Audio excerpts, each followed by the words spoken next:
오늘은 이제 고난에 담긴 하나님의 뜻이라는 제목을 가지고 하나님의 은혜를 나누기를 원합니다. 더위가 한풀 꺾였습니다. 태풍이 오고 있어서 그런지 또 비도 오고 더위가 좀 누그러든 상황인 것 같습니다. 그러나 또 무서운 태풍이 오기 때문에 또 긴장을 늦출 수 없는 상황인데요. 하나님께서 그 모든 시간들도 다 지나가게 하시고 또 우리를 하나님 안에서 그 모든 상황 속에서도 이기게 하시는 하나님을 늘 의지하며 나아가는 귀한 우리 신안의 모든 성도님들 다 되시길 바랍니다. 설상가상이라는 말이 있습니다. 이 설상가상이라는 사자성어인데요, 이것은 눈설의 위상 그리고 더할까의 설이 상자가 쓰여집니다. 바로 눈 위에 서리가 또 내리는 것을 의미합니다. 이것은 계속해서 나쁜 일이 일어나고 있다라는 것을 의미하는데요, 비슷한 사자성어로는 병삼, 첨영, 천병, 앓는 중에 또 다른 병이 겹쳐서 생겼다라는 뜻도 있고요, 전호, 후랑, 앞에는 호랑이가 있고 뒤에는 늑대가 나타나는 그런 엎친 데 덮친 겨, 그리고 갈수록 태산이라는 상황이 지금 이 설상가상이라는 사자성어의 뜻입니다. 그런데 이 설상가상에 엎친 데 겹친 그런 갈수록 태산인 상황이 우리가 살펴보고 있는 지금 욥에게 일어나고 있다는 것입니다. 오늘 말씀을 살펴보면요, 반복되는 단어들이 계속해서 나오고 있습니다. 성경에서는요, 반복되는 단어가 있으면 거기는 굉장히 중요한 의미가 담겨져 있는 것입니다. 오늘 말씀을 보니까요, 여러 가지 단어들이 반복되어 나오는데 갑자기라는 게 단어가 2번 나옵니다. 전혀 예상하지 못한 상황이라는 거죠. 갑자기 일어났다는 거예요. 2번째는 나만 홀로 피하였으므로 4번이 나옵니다. 이 말에는 지금 나만 살았고 거기에 있는 모든 사람들은 다 죽었다는 거예요. 주인께 아래로 왔나이다, 이것이 4번이 나오거든요. 그래도 하나님께서 주인인 욥에게는 알 수 있게 은혜가 임하고 있다는 것을 가리킵니다. 4번째는 그가 아직 말하는 동안에, 이 말씀이 3번 나오는데요, 이 말이 바로 엎친 데 덮친 격으로 재난이 일어나고 있는데 또 다른 재난이 오고 있는 그 상황을 말하고 있는데 재난이 또 오고 있는 그 상황이 지금 펼쳐지고 있다는 것입니다. 재난도요, 이런 재난이 없습니다. 정말 절망에 가까운 상황으로 치닫고 있는데요, 지금까지 진행된 재앙에서는 대해서는 침묵을 하고 있었던 욥이요, 마지막에 사랑하는 자녀, 아들 7, 딸 3, 총 10명의 자녀들이 한순간에 그 자리에서 죽게 됩니다. 그 이야기를 듣고 나서 그는 드디어 반응을 합니다. 욥이 반응을 하는데요, 일어나 겉옷을 찢고, 이 겉옷을 찢었다는 것은 굉장히 극심한 비탄을 표시합니다. 머리털을 밀고, 이 또한 역시 관습적으로는 굉장히 애통을 표하는 이 행위라는 것입니다. 얼마나 답답하고 황망했을까요? 얼마나 그랬으면 저렇게까지 할까 이해가 되었습니다. 사랑하는 성도님들, 어떠신가요? 상식적으로 어려운 일을 당하거나 재난이 덮친 상황 가운데 보통 우리가 엎드려서 통곡하고 하나님을 원망하는 게 우리가 알고 있는 보통의 익숙한 모습일 것입니다. 그런데 오늘 말씀을 보이시나요? 땅에 엎드려 뭘 했다고요? 그가 자녀를 묻고 이를 갈며 내가 이 원수를 찾아가지고 반드시 내가 복수하리라 라고 하지 않고 20절 말씀을 우리 같이 함께 읽도록 하겠습니다. 욥이 일어나 겉옷을 찢고 머리털을 밀고 땅에 엎드려 예배하매. 그가 지금 일어나서 겉옷을 찢고 머리털을 밀고 거기까지는 이해가 돼요. 그런데 우리의 예상과는 달리 그가 땅에 엎드려서 통곡하고 원망하는 것이 아니라 예배하며 라고 나옵니다. 그가 예배했다라는 이 말은요, 경배했다라는 말입니다. 예상과는 전혀 다른 모습이죠. 어떻게 그가 이렇게 나아갈 수 있을까요? 이런 고백이 나올 수 있으며 그러한 상황 가운데 어떻게 땅에 엎드려 가지고 그가 경배를 할 수 있을까요? 21절 말씀, 또 대단한, 우리는 고백하지 못하는 고백이 나오는데요. 21절 말씀 함께 읽겠습니다. 이르되 내가 모태에서 알몸으로 나왔사온즉 또한 알몸이 그리로 돌아가올지라. 주신 이도 여호와시요 거두신 이도 여호와시오니 여호와의 이름이 찬송을 받으실지니이다 하고, 이렇게 고백하며 그가 22절 말씀에는요, 그가 모든 일에 죄를 짓지 않고 하나님을 향하여 원망하지도 아니하니라 라고 말씀이 나옵니다. 참으로 놀라운 고백이 아닐 수 없습니다. 어떻게 이러한 고백이 나올 수 있을까요? 사실 저 같으면 욥과 같은 재난이 몰려오고 자식을 잃어버리는 그런 상황 가운데 정말 화를 내면서 난리를 쳤을 것 같습니다. 근데 사실은요, 에서도 야곱이 아버지를 속여갖고 장자의 축복을 받았잖아요. 그때 에서의 반응이 어땠죠? 에서가 이렇게 했나요? 아하, 장자를 주신 이도 여호와시오 거두신 이도 여호와시오니 여호와의 이름이 찬송을 받으실지니이다 라고 했을까요? 그렇지 않았습니다. 창세기 27장 41절을 보니까요, 그의 아버지가 야곱에게 축복한 그 축복으로 말미암아 에서가 야곱을 미워하여 심중에 이르기를 아버지를 곡할 때가 가까웠은즉 내가 내 아우 야곱을 죽이리라 하였더니, 바로 이제 아버지가 하나님 곁으로 갈 시간이 얼마 안 남았으니까 이제는 누가 말릴 사람도 없고 내가 그 아우를 야곱을 죽이겠다라고 이야기합니다. 그런데 이 이야기를 듣고 리브가가 야곱에게 이야기합니다. 네 형 에서가 너를 죽여 그 한을 풀려 하니 빨리 도망가라라는 거죠. 사실 자세히 살펴보면 누가 장자의 명분을 팔았죠? 에서가 판 겁니다. 장자의 축복을 가벼이 여겼고 업신 여겼기 때문에 야곱은 약속한 대로 그 장자의 축복을 받은 거예요. 그래서 이것이 정확한지를 우리가 살펴볼 필요가 있는데요.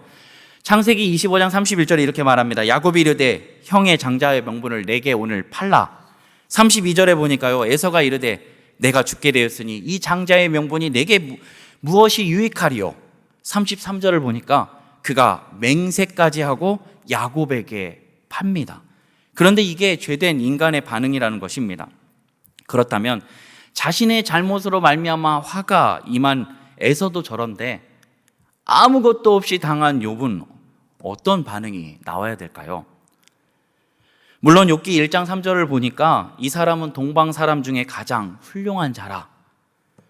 가장 훌륭한 자랍니다. 그런데 이러한 고백을 하기에는 영 쉽지 않은 일입니다. 그런데 지금 욥이 이러한 고백을 하고 있는 것입니다. 이게 어디 욥만이 유일하게 하는 것일까요? 이 질문에 대해서 우리가 해답의 실마리를 찾으려면 우리는 이 욥기 1장 1절 욥의 소개를 한번 들여다볼 필요가 있습니다. 혹시 보이시면 1절 말씀을 함께 읽도록 하겠습니다. 1장 1절입니다. 함께 읽겠습니다. 우스 땅에 욥이라 불리는 사람이 있었는데 그 사람은 온전하고 정직하여 하나님을 경외하며 악에서 떠난 자더라. 아멘. 오늘 하나님을 경외하는 거, 그가 하나님을 경외하고 악을 떠난 자래요. 온전한 자고 정직한데 그가 하나님을 경외한다는 거예요. 그렇다면 하나님을 경외하는 거에 좀 주목해 볼 필요가 있습니다. 하나님을 경외한다. 말로 하는 것과 하나님을 경외하는 것을 말로 살아내는 사람의 차이는 엄청납니다. 사랑하는 성도님들이 보시기에는 욥이 지금 말로만 하나님을 경외한다라고 하고 있을까요? 아니면 하나님을 경외한다는 말도 고백도 하지만 그 하나님을 경외하는 삶을 온전히 살고 있을까요? 바로 그가 입술의 고백뿐만 아니라 정말로 그 고백한 대로 살고 있다는 것입니다. 그렇다면 우리 성도님들은 하나님을 경외하는 게 무엇이라고 생각하십니까? 하나님을 경외한다. 사전을 보니까요, 하나님을 경외하는 게 공경하며 두려워한다 라는 사전적 의미가 있더라고요. 그런데 저는 좀 더 공감이 갔던 것이 뭐였냐면 현대어 성경, 다른 역본을 보니까 현대어 성경에 이렇게 얘기합니다. 이 하나님을 경외하는 것에 대해서 하나님을 모시고 사는 사람, 이게 하나님을 경외하는 사람이래요. 하나님을 모시고 사는 사람. 경외는 다른 것이 아니라 자신을 모시고 다른 거를 모시고 살아가는 사람이 아니라 하나님을 경외한다는 건 하나님만을 모시고 살아가는 삶을 의미한다는 것입니다. 이렇게 모시고 살 수 있는 게 무슨 이유 때문일까요? 욥은요, 진정 하나님을 사랑했던 것입니다. 하나님을 사랑했기 때문에 그는 하나님을 두려워하고 또 하나님을 모시고 사는 삶을 통하여 하나님께 날마다 사랑하니까 그분을 알아가기 위해서 매일매일 제사와 예배를 통하여 하나님께 나아갔다는 것입니다. 우리도 그렇잖아요. 누군가 사랑하는 사람이 생기면 그 사람에 대해서 알려고 하잖아요. 그래서 그 사람이 좋아하는 것이 무엇인지, 그 사람이 좋아하는 음식이 무엇인지, 정말 어떻게 했을 때 기뻐하는지를 우리는 계속해서 알려고 합니다. 왜 그러죠? 사랑하기 때문이에요. 사랑하기 때문에 그 사람에게 기쁨을 주고 싶고 행복을 주고 싶은 거예요. 그렇다면 오늘 우리가 하나님을 모시고 하나님을 경외한다라고 살아간다고 했다면 우리는 정말 하나님의 사랑함에 있어서 하나님을 얼마나 알고 있는지를 오늘 욥기서가 우리에게 질문하고 있는 거예요. 하나님을 경외한다라고 우리가 수없이 고백 많이 해요. 하나님 사랑한다라고도 고백 많이 해요. 그런데 정말로 하나님을 사랑하는 사람의 우리의 모습이 하나님을 모시고 살고 하나님을 더욱더 알아가기 위해서 말씀을 묵상하고 기도하며 찬양하고 있는지를 우리가 살펴보아야 된다는 것입니다.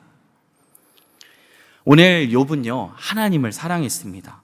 그래서 힘들고 어려운 상황에도 그는 욥기 1장 21절의 말씀을 고백할 수 있었던 것입니다. 21절 말씀 우리 다시 한번 읽어볼까요? 이르되 내가 모태에서 알몸으로 나왔사온즉 또한 알몸이 그리로 돌아가올지라. 주신 이도 여호와시요 거두신 이도 여호와시요 거두신 이도 여호와시오니 여호와의 이름이 찬송을 받으실지니이다 하고. 아멘. 오늘 이 말씀 21절의 말씀을 가지고 고난에 담긴 하나님의 뜻이 두 가지가 있는데 그 두 가지를 한번 살펴보도록 하겠습니다. 이 말씀에 담겨져 있는 첫 번째 고난에 담겨져 있는 하나님의 뜻은요, 하나님의 주권이 지금 누구에게 있는지를 말씀해 주고 있어요. 하나님의 주권이 무엇이고 지금 하나님의 주권은 무엇인가를 우리에게 말씀해 주고 있다는 것입니다. 우리는 가끔 인생의 방향을 잃고 헤매는 경우가 있어요. 그 헤맬 때는 언제냐면 우리가 하나님의 주인됨을 잃어버릴 때예요. 하나님의 주인 되심을 잃어버릴 때 우리는 인생의 방향을 잃고 헤매이게 되어버립니다. 그런데 우리의 주인이 누구시고 우리가 누구에게 속하였는지를 분명하게 깨닫는 순간 우리는 욥이 고백했던 것처럼 고백할 수 있다는 거예요. 모태에서 알몸으로 나왔습니다. 그런데 그 알몸조차도 이제 그 주신이도 여호와시요 거두신이도 여호와시라는 것을 누구보다도 욥은 잘 알고 있었어요.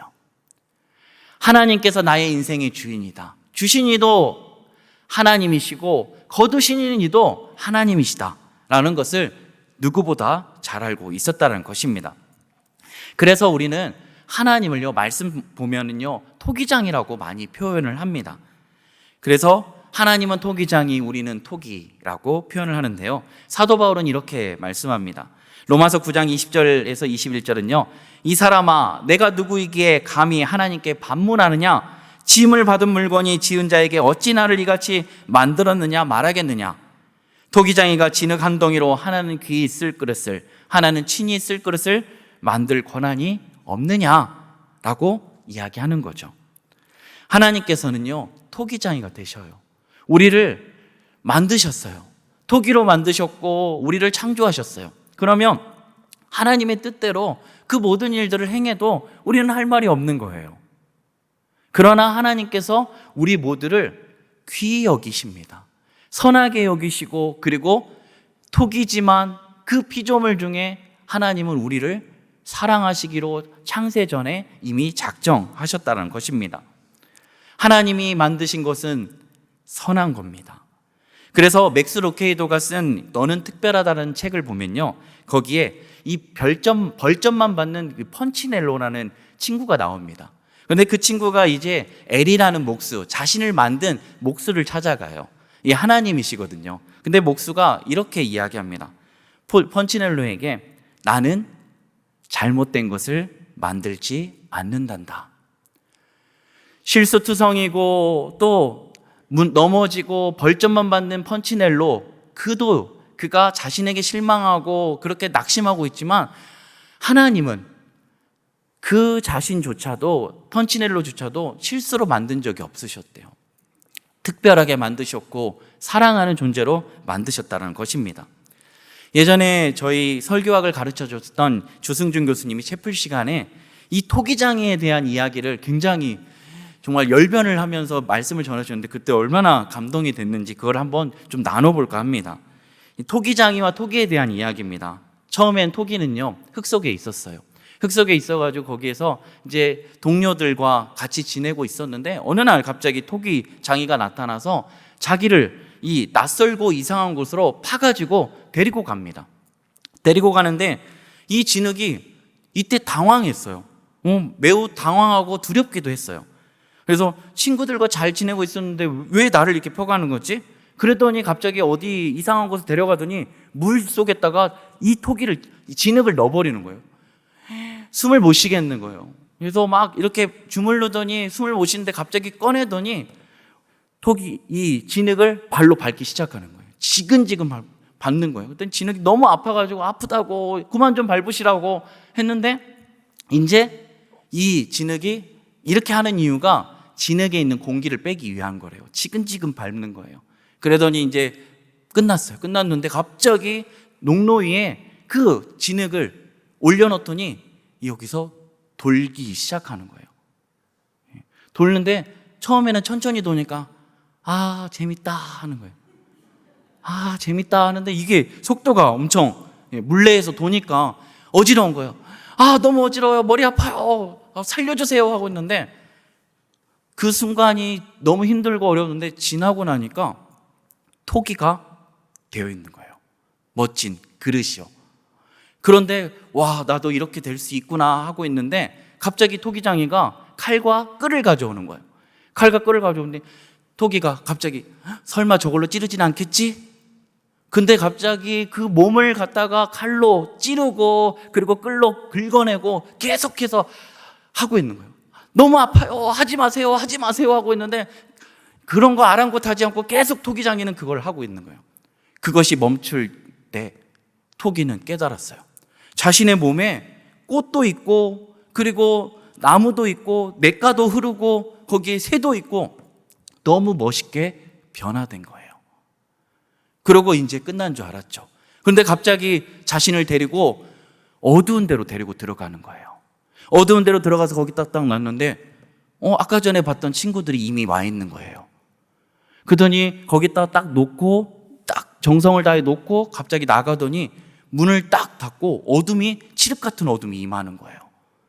그러더니 갑자기 저쪽에서 훈훈한 바람이 몰려오는 거죠. 따뜻해. 너무 따뜻한 거예요. 그동안 시달렸는데 너무 따뜻한데 갑자기 이 훈훈한 바람이 열기로 바뀌면서 무려 1000도씨가 넘는 엄청난 맹렬히 타는 그 훈기가 들어오기 시작합니다. 숨을 못 쉬는 거예요. 막 너무 힘들어가지고 도저히 못 견디겠다라고 하고 있는데 저쪽에서 못 견디던 친구들은 갑자기 그 열기에 터지기 시작해요. 하나 둘 터지기 시작하는데 정말 못 견디겠다고 하고 있는데 점점점 열기가 식기 시작합니다. 그리고 나서 살았다 하고 문이 이제 빛이 들어오는데 그때 자신을 본 순간 환희에 차기 시작해요. 너무나 아름답게 토기가 만들어진 거예요. 사랑하는 성도 여러분, 오늘 이 이야기가 무엇입니까? 하나님께서 때로는 이 고난을 주실 때가 있습니다. 고난이 3가지가 있는데요. 3단계가 있어요. 첫 번째는 이 고난의 첫 번째 단계는 외부적인 상황이에요. 그래서 자신의 재산이라든지 그 모든 것들이 이 순식간에 잃어버리는 거죠. 두 번째가 이제 내부적인 거예요. 자신에게 임하는 거죠. 그래서 자신에게 우리가 말씀을 보진 않았지만 이제 머리부터 정수리부터 발끝까지 이 종기가 나기 시작하는 거죠. 그게 두 번째 단계예요. 세 번째 단계는 이제 정서적인 관계예요. 그래서 친구들, 아내, 그 모든 관계들이 깨어지는 그 고통, 그것이 바로 고난이라는 겁니다. 그런데 오늘 이 토기장의 이야기를 통해서 볼 수 있는 건 고난을 통해서 하나님께서 주시려는 게 있어요. 그게 뭐냐면 하나님께서 정말로 진흙을 괴롭히고 그를 정말로 물속에 담그기도 하고 물레에 돌리기도 하고 지근지근 밟기도 하고 그리고 칼과 끌로 그를 긋기도 하고 자르기도 하고 그러면서 또 뜨거운 이 용광로에 그를 집어넣어 가지고 하는데 정말 너무 힘들었을 거잖아요. 그런데 나중에 보니까 그 자신에게 준 게 뭐예요? 정말 아름다운 토기가 되어 있었다라는 것입니다. 사실은요, 이 토기를 만들고 있으면 불에 달궈지지 가마에 들어갔다 나오지 않으면 이 형태를 유지할 수 없다고 합니다. 그래서 그 뜨거운 가마솥에 들어갔다 나와야지만 진정한 토기가 되어진다라는 것입니다. 날 이렇게 만든 그 고난의 가운데 하나님께서는요, 오늘 우리에게 말씀하고 계십니다. 얼마나 힘들고 어려운 가운데 있습니까? 고난이 찾아올 때는 정신을 못 차릴 것 같습니다. 그런데 하나님께서 이렇게 말씀하시는 거예요. 고린도전서 10장 13절에 사람이 감당할 시험 밖에는 너희가 당한 것이 없나니 오직 하나님은 미쁘사 너희가 감당하지 못할 시험을 당함을 허락하지 아니하시고 시험 당할 즈음에 또한 피할 길을 내사 너희로 능히 감당하게 하시니라. 아멘. 금신상에 절하지 않았다는 이유로 잡혀갔던 다니엘의 세 친구들 사드락과 메삭과 아베노는요, 그 평소에 그 맹렬히 타는 그 풀무불의 7배를 타는 그 풀무불 가운데 금신상을 절하지 않았다라고 잡혀가게 됐고 거기에 던져지게 됩니다. 그런데 어떻게 되었죠? 그들이 상하지 아니하고 나오게 됩니다. 그런데 제가 그들의 상황들을 좀 봤을 때 그래도 조금은 그을르지 않았을까? 그래서 불탄 냄새라도 있지 않을까? 그런데 다니엘서 3장 27절은 정확히 말씀합니다. 총독과 지사와 행정관과 왕의 모사들이 모여 이 사람들을 본즉 불이 능히 그들의 몸을 해하지 못하였고 머리털도 그을리지 아니하였고 겉옷빛도 변하지 아니하였고 불탄 냄새도 없었더라. 아멘. 머리털 하나도 상하지 않았다는 거예요. 하나님께서 그들을 그 고난 가운데서 건져 주셨다라는 것입니다. 그래서 이사야서 43장 2절에는 이렇게 말씀하죠. 내가 물 가운데로 지날 때에 내가 너와 함께 할 것이라. 강을 건널 때에 물이 너를 침몰하지 못할 것이며 내가 불 가운데로 지날 때에 타지도 아니할 것이요 불꽃이 너를 사르지도 못하리니. 아멘. 하나님께서 고난 가운데 함께 하신다는 것입니다. 하나님은 주리의 주인이 되십니다. 하나님께서 고난을 주실 때는요, 고난에 깊은 뜻이 있는 거예요. 그 고난 속에 때로는 우리가 이해하지 못할 고난도 있을지 모릅니다. 그러나 하나님은 선하신 분이십니다. 그 고난 가운데 혹시 있을지라도 하나님의 신실하심, 하나님께서는 모든 것을 협력하여 선을 이루어 가시는 그 하나님을 우리가 경험하고 깨닫게 되는 순간 고난이 파도처럼 몰려올지라도 그것은 이제 더 이상 우리에게 두려움이 아니라 하나님이 함께하는 시간, 하나님께서 나를 만들어가는 시간, 하나님께서 온전히 나를 하나님의 형상으로 빚어가는 시간이 됨을 우리는 잊지 마셔야 됩니다. 고난이 파도처럼 몰려올지라도 이제 그 파도는 더 이상 두려움의 파도가 아니라 우리는 파도 타기를 할 수 있는 것입니다. 그게 하나님이 주시는 교훈이라는 거예요. 두 번째는 무엇입니까? 주의 사랑에 대해서 알라라고 말씀하십니다. 오늘 혹 우리는 뭔가 우리가 잘하였기 때문에 오늘 내가 뭔가 잘하고 내가 노력하고 열심히 살았기 때문에 지금 잘 살고 있다라고 여기고 있지는 않으십니까? 오늘 우리가 이 자리에 있고 우리가 살아가는 그 믿음의 여정을 걸어가는 모든 순간에 하나님의 사랑이 아니고선 우리가 설명되어지지 않습니다. 우리가 살아가고 있는 것도 하나님의 은혜, 하나님의 사랑하심이 오늘 우리들에게 나타나져 있었기 때문입니다. 그래서 고난이 주는 유익이 무엇입니까? 우리가 잊어버리고 놓쳐버린 사랑을 다시금 생각나게 하고 그것을 붙들게 하는 것이 바로 고난의 역할이라는 거예요. 시편의 기자는 이렇게 말씀합니다. 시편 119편 67절에 고난 당하기 전에는 내가 그릇 행하였거니와 이제는 주의 말씀을 지키나이다. 라고 말씀합니다. 내가 고난 당하기 전에는 그릇 행하였다는 거예요. 죄 가운데 있었다는 거예요. 그러나 이 고난을 통하여 내가 지금 잘못된 길로 가고 있구나, 내가 하나님이 기뻐하지 않는 모습으로 가고 있구나라는 것을 깨닫고 이제는 주의 말씀을 지키는 자로 살아가게 된다는 겁니다. 또한 시편 119편 71절은 고난 당하는 것이 내게 유익이라 이로써 내가 주의 율례를 배우나이다.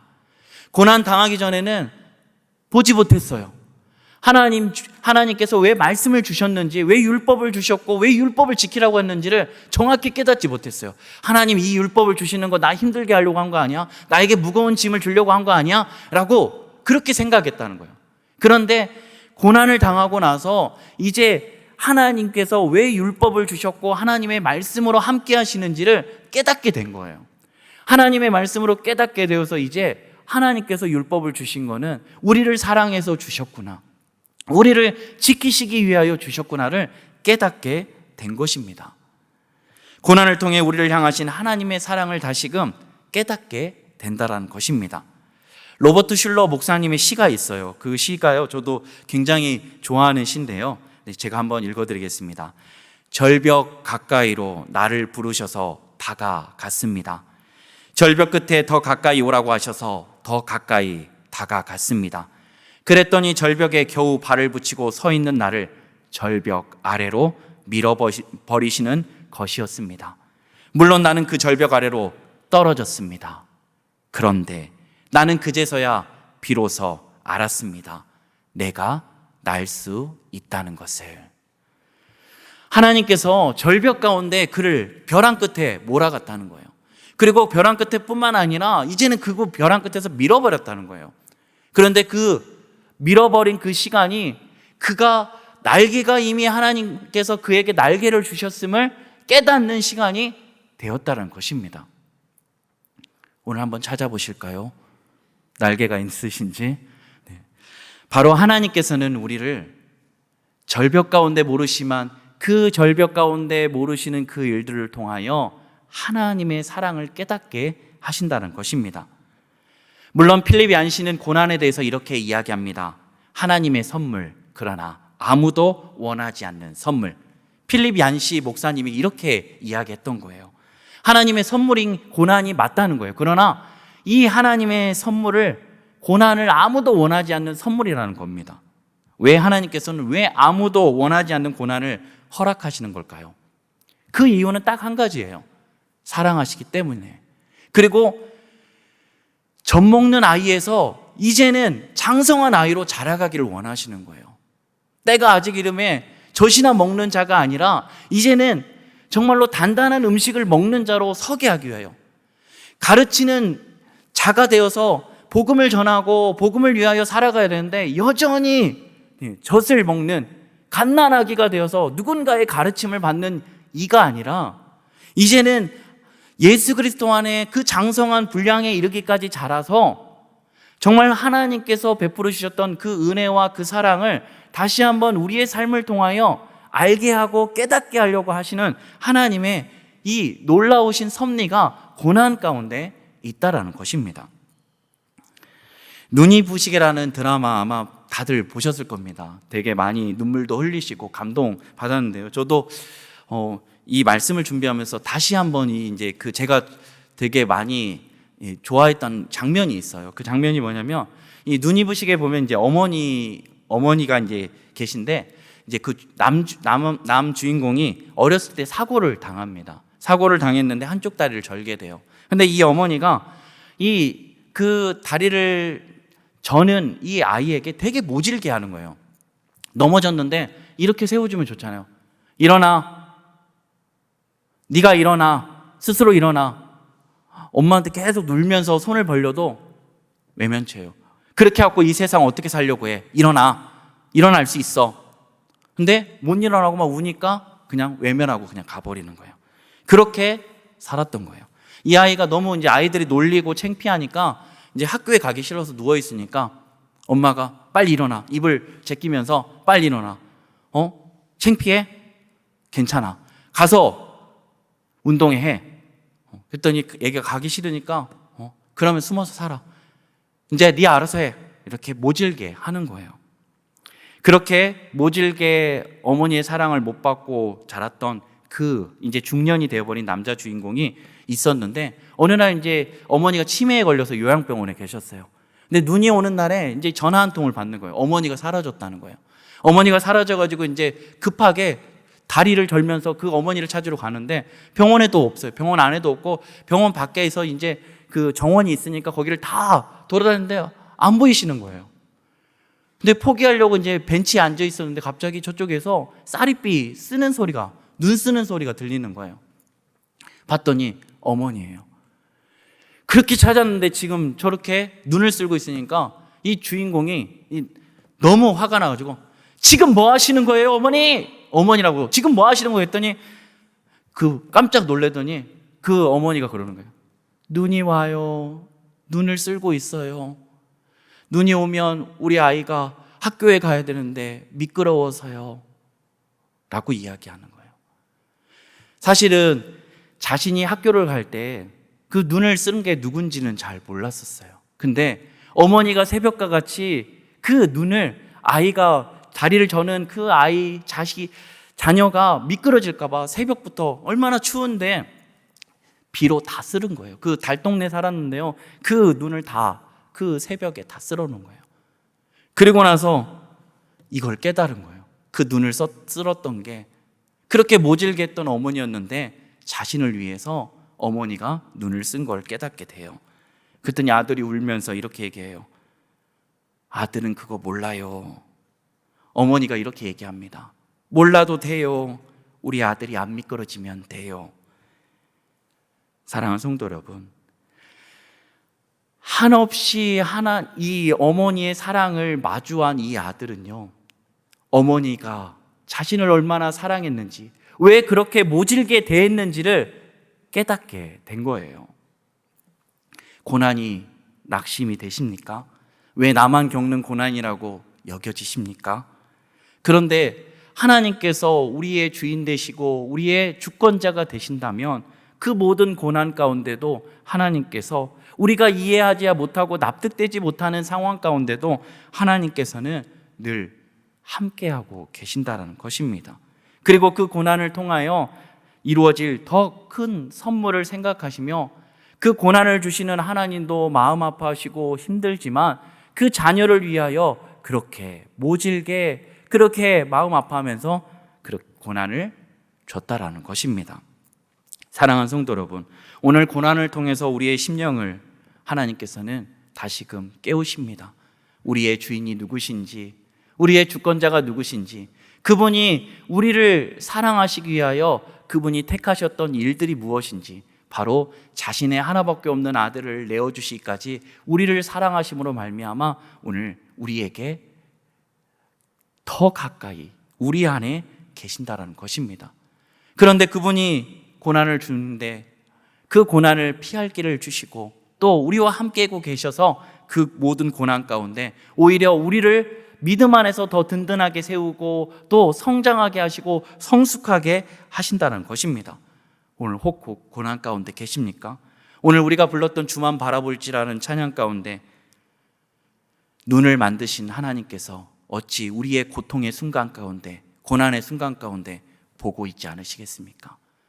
귀를 만드신 하나님께서 고통의 순간 가운데, 정말 비명을 지르고 아픔 가운데 너무 힘들다라고 할 때 그 고난을 왜 듣지 않으시겠습니까? 이 말씀을 준비하면서 저도 예전의 일들이 생각이 났습니다. 제가 너무 힘들어가지고 있었는데, 아마 예전에 한번 새벽에 설교를 한 적이 있는데요.